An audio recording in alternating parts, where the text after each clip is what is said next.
ये लो गाइस, तुम्हारा खाना आ गया। और ये आपका Jain food without onion garlic. Thank you. शुक्रिया।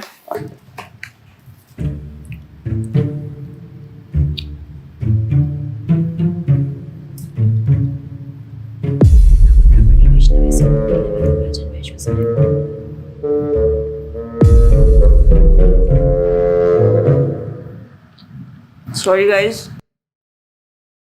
मुझे नहीं पता था कि तुम लोगों में ऐसा कुछ रिचुअल होता है। हाँ, प्रे तो करना चाहिए। हम हमेशा खाने से पहले अल्लाह ताला से प्रे करते हैं। यस, रिचुअल नहीं स्पिरिचुअल। हम ही पहले भगवान को भोग ऑफर करते हैं और उसके बाद प्रे करके खाते हैं। लेकिन तुम्हारा भगवान यहाँ आके कैसे खा सकता है? जैसे वो तुम्हारी दुआ कानों से सुन सकता है, वो वैसे ही यहाँ पर आके खा भी सकता है। भगवान का फॉर्म पर्सनल है। अगर वो कानों से सुन सकते हैं तो मुंह से आके खा भी सकते हैं। उनके कान और मुंह दोनों है। शालिनी, तुम प्रे नहीं करती खाना खाने से पहले? नहीं, लेकिन मेरे चाचा ने एक बार कहा था कि हमको वो गॉड ऑफ फूड को और फार्मर्स को थैंक यू बोलना चाहिए। You mean Annapurna Devi? What? God of food. Yes, हमें उन्हें थैंक करना चाहिए और साथ में फार्मर्स को भी। But I believe in watering the roots. देखो, हम हमेशा क्रिएशन को तो अप्रिशिएट करते ही हैं, लेकिन हम क्रिएटर को ना अप्रिशिएट करना भूल जाते हैं। अभी सोचो, पानी ना हो, हवा ना हो, उपजाऊ मिट्टी या धरती माँ ना हो, तो फार्मर क्या कर लेगा? So I believe that we should be thanking the creator, the lord who is providing us with all the basic necessities. Point. अब तुम किस किस को थैंक करेगा? वैसे भी तुम्हारे 33 करोड़ तो देवी देवता है। बताओ, किस किस को थैंक करेगा तुम? और शालिनी, तुम बताओ, तुम किस गॉड को मानता है? मैं ऐसे किसी गॉड को नहीं मानती, लेकिन I think Shiva is a big god. See, I am very sorry, but आपने अपने वो बड़े भगवान का स्टोरी तो सुना होगा ना, जहाँ वो अपनी मरी हुई वाइफ को शोल्डर पर लेकर पूरे इंडिया का चक्कर लगा रहा है। अब तुम मुझे बताओ, जो गॉड अपनी वाइफ के मरने पे ऐसे कॉमन मैन की तरह रोता है, वो गॉड हो सकता है क्या? अच्छा, maybe I don't know much about this story, but he is very famous and north में तो राम जी भी बहुत फेमस है ना। उनका स्टोरी तो तुमको पता होगा ना, सबको पता है। उनकी वाइफ को रावण ले गया था। हाँ, पता है। अब तुम मुझे बताओ, वो गॉड है? वो अपनी वाइफ को भी अकेला नहीं बचा के ला सकता। उसको अपनी वाइफ को बचाने के लिए भी वानर सेना की हेल्प चाहिए, और उस वानरों को भी तुम पूछता है। I am sorry. और गीता, तुम कृष्ण को मानती हो, और वो तो हर लड़की के साथ रासलीला करते रहते थे। ऐसा कैसा कैरेक्टर है गॉड का जैसे हर लड़की से प्यार हो जाता है? और वो खुद डर के अपना जन्मस्थान छोड़कर चले गए थे। गॉड को कभी डर लगता है क्या? और जिसे खुद डर लग रहा है वो तुम लोगों की हेल्प कैसे करेगा? शिट यार, this is so complicated and confusing.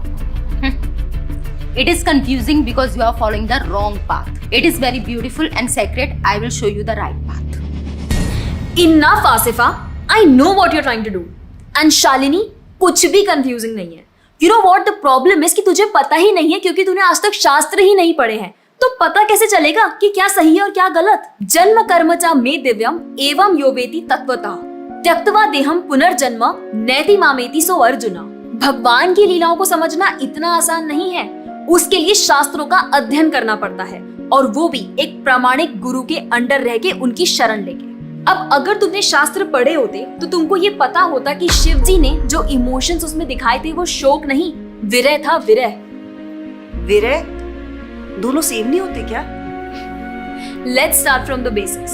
शोक इज मेटीरियल एंड विरह इज स्पिरिचुअल। शोक ना दुख की अनुभूति कराता है, whereas जो विरह है उसमें जो सेपरेशन की फीलिंग होती है ना, वो सुख का अनुभव कराती है। भगवान भगवत गीता में ना शोक करने वाले व्यक्ति को मूर्ख बताते हैं। गतासुम अगतासुमश्च नानु शोचन्ति Pandita. A wise man never laments for the living nor for the dead. Bhagavad Gita chapter 2 text 11। अपनों की मौत पे आंसू बहाना शोक है, लेकिन वहीं रामायण देखते देखते जो आंसू निकले ना, वो विरह है, विरह। और ऐसे विरह से हमारा भगवान के प्रति प्रेम बढ़ता है। तो जिस तरह से शिव जी ने विरह को दिखाया था, उसी तरह राम जी भी सीता मैया के जाने के बाद विरह में भटकते हुए रो रहे थे। और यही नहीं, सीता देवी इतनी प्योर है ना कि उन्हें राम जी के अलावा कोई टच भी नहीं कर सकता था। रावण जिनको लेके गया था वो छाया सीता देवी थी। असली सीता देवी तो अग्नि में समा गई थी, और वो अग्नि परीक्षा के वक्त बाहर आई थी। और आसिफा तू क्या बोल रही थी? भगवान राम को अपनी पत्नी को बचाने के लिए वानरों की मदद लेनी पड़ी थी। I mean God is all powerful, right? हाँ, आई मीन वो अकेले भी तो मार सकते थे ना। यार शालिनी, अगर तूने कभी रामायण पढ़ी होती तो तुझे पता होता जब खर और दूषण आए थे अपने 15,000 ऐसे दानवों के साथ जो इंसान को खा जाते थे, उन सब के साथ राम जी ने अकेले बिना किसी की हेल्प के उन सबके चिथड़े उड़ा दिए थे। अब ऐसे राम के लिए रावण को मारना मुश्किल है क्या? हाँ, लेकिन बाद में वानरों की हेल्प क्यों ली? उनको अपनी सेवा में लगाने के लिए, उनकी ग्लोरीज बढ़ाने के लिए। अरे उन्होंने तो एक छोटी सी गिलहरी तक को अपनी सेवा में लगा लिया था। What? कभी पढ़ा हो तो पता हो ना।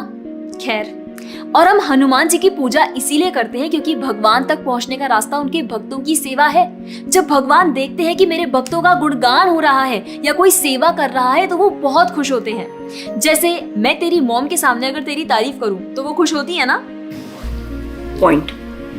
इसी तरह भगवान हमसे खुश होते हैं जब हम उनके भक्तों की सेवा करते हैं, पूजा करते हैं। और रही बात 33 करोड़ देवी देवता की, आसिफा तू मुझे ये बता, what is your favourite genre in movies?